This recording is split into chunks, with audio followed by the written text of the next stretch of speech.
Dans ce cours, nous allons voir qu'il est possible de modéliser l'évolution de la concentration d'un réactif dans un cas particulier de transformation dont la décomposition du peroxyde d'hydrogène H2O2 est un exemple. Décomposition en présence d'un catalyseur pour former de l'eau et du dioxygène. Et on a ici l'évolution temporelle obtenue expérimentalement de la concentration de H2O2.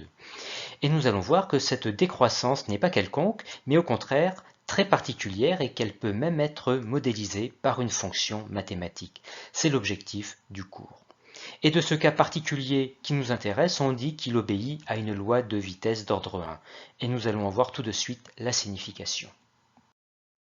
On rappelle que la vitesse volumique de disparition de H2O2 à un instant t est l'opposé de la dérivée temporelle de la concentration de H2O2 calculée à l'instant t, c'est-à-dire l'opposé du coefficient directeur de la tangente à la courbe à l'instant t. Ainsi, à 15 minutes, cette vitesse est égale à l'opposé du coefficient directeur de la tangente à la courbe à 15 minutes, représentée ici, et qu'on calcule donc avec la formule moins YB moins YA sur XB moins XA, où A et B sont deux points sur la tangente. En remplaçant par leurs coordonnées, on trouve une vitesse de 1,8 mmol par litre par minute. Or, cette vitesse dépend du temps, comme on le voit avec ces tangentes dont le coefficient directeur évolue, et donc dépend aussi de la concentration de H2O2. Il existe donc une relation qu'on appelle loi de vitesse entre cette vitesse et la concentration de H2O2, et qui s'écrit dans un cas général,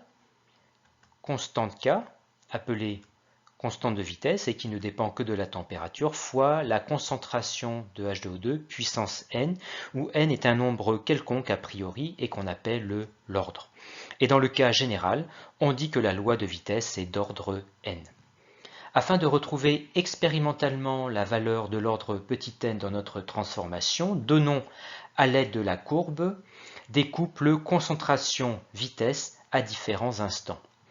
Il suffit de lire les valeurs des concentrations et les vitesses se calculent sur le modèle vu avant.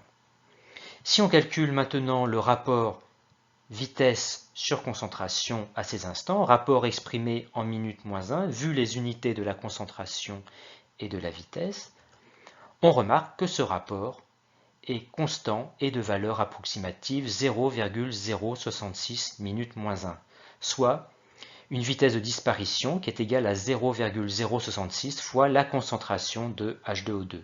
Cette égalité signifie que la vitesse est proportionnelle à la concentration de H2O2. Et en rapprochant cette relation de la loi de vitesse dans le cas général, on en déduit que la loi de vitesse particulière ici a pour constante de vitesse k égale 0,066 minutes moins 1 et n égale 1, soit une loi de vitesse d'ordre 1. On retient donc qu'une loi de vitesse d'ordre 1, comme c'est le cas ici, signifie simplement que la vitesse de disparition est proportionnelle à la concentration du réactif. Et nous allons voir dans la suite la conséquence mathématique d'une loi de vitesse d'ordre 1 sur le type de décroissance de la concentration du réactif. Reprenons les deux expressions de la vitesse volumique de disparition de H2O2. La première, qui est la définition générale, et la deuxième, qui traduit la loi de vitesse d'ordre 1, qui illustre bien la décomposition de H2O2 comme on l'a vu avant. Par égalité, on en déduit que K fois la concentration est égale à l'opposé de la dérivée temporelle de la concentration. Ou écrit autrement, dérivée temporelle de la concentration plus K fois la concentration égale 0. Cette équation relie la fonction qu'est la concentration de H2O2 et sa dérivée.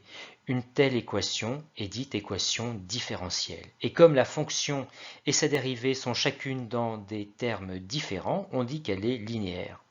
D'autre part, seule la dérivée première intervient ici, on dit alors que l'équation différentielle linéaire est du premier ordre.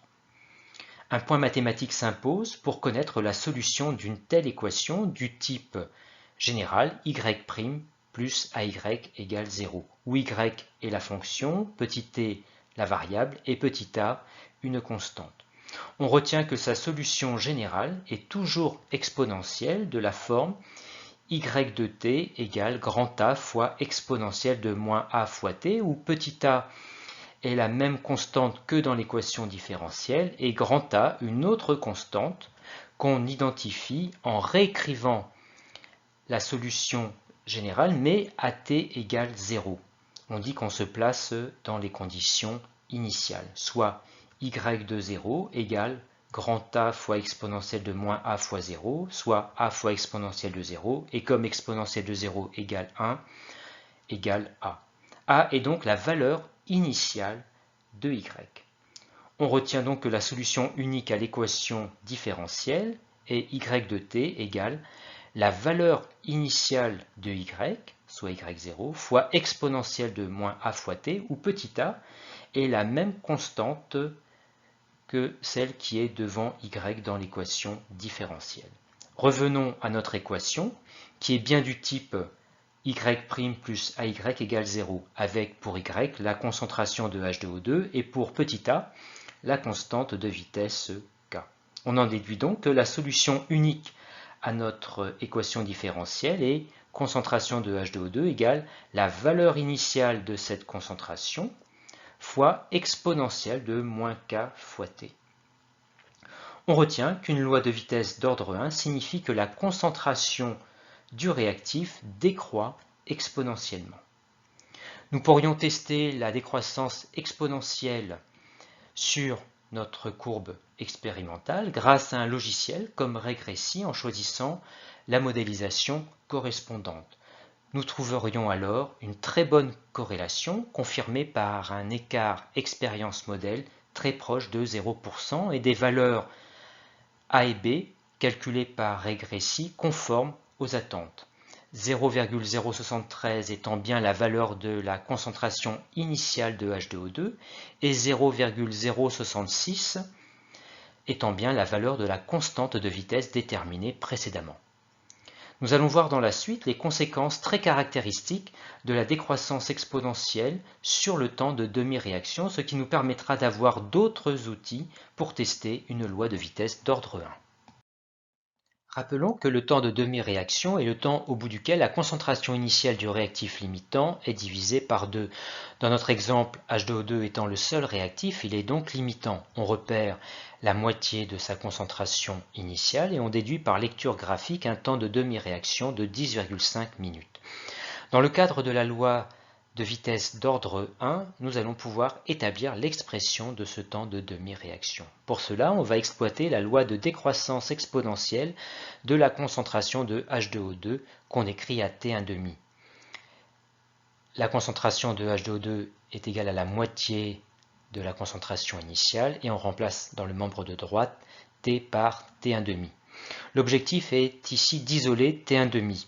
On simplifie donc par la concentration initiale de chaque côté et on inverse les deux membres de l'égalité, soit 2 égale exponentielle de plus kt1,5. Afin de sortir t1,5 de l'exponentielle, il faut appliquer la fonction réciproque de exponentielle x qui est la fonction ln de x. En effet, appliquer successivement les deux fonctions réciproques l'une de l'autre, peu importe l'ordre, revient à l'identité. On applique donc la fonction ln de chaque côté de l'égalité, soit ln de 2 égale ln d'exponentielle de kt1,5 qui vaut kt1,5. Il ne reste alors plus qu'à diviser par k, soit t1,5 égale ln de 2 sur k. Et la chose remarquable qui apparaît ici est que t1,5 est une constante et en particulier ne dépend pas de la concentration initiale de réactif. C'est-à-dire que si on change la concentration initiale de H2O2 ici et qu'on détermine le nouveau temps de demi-réaction, on retrouverait exactement le même qu'avant. On retient donc que dans le cas d'une loi de vitesse d'ordre 1, T1,5 est indépendant de la concentration initiale de réactif. Une autre manière d'interpréter le résultat au cours de la même transformation, c'est que la concentration du réactif est divisée par 2 à chaque fois, toujours au bout de la même durée, qui est le temps de demi-réaction.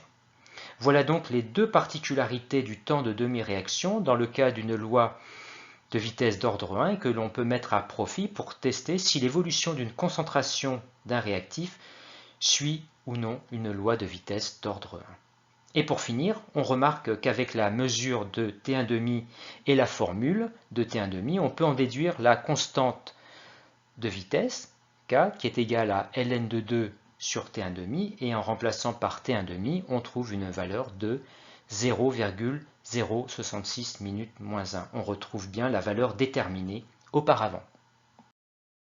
Et en conclusion, on retient que la concentration d'un réactif suit une loi de vitesse d'ordre 1 si vitesse de disparition et concentration de réactif sont proportionnelles, ou encore si la concentration suit une loi de décroissance exponentielle. On retient aussi comment tester si la concentration d'un réactif suit une loi de vitesse d'ordre 1. On peut tester tout d'abord que la vitesse et la concentration sont proportionnelles, ou plus rapide, modéliser sur régressie la courbe expérimentale par la loi exponentielle et vérifier que le pourcentage d'écart entre l'expérience et le modèle est inférieur à 5%, ou encore tester que le temps de demi-réaction reste constant.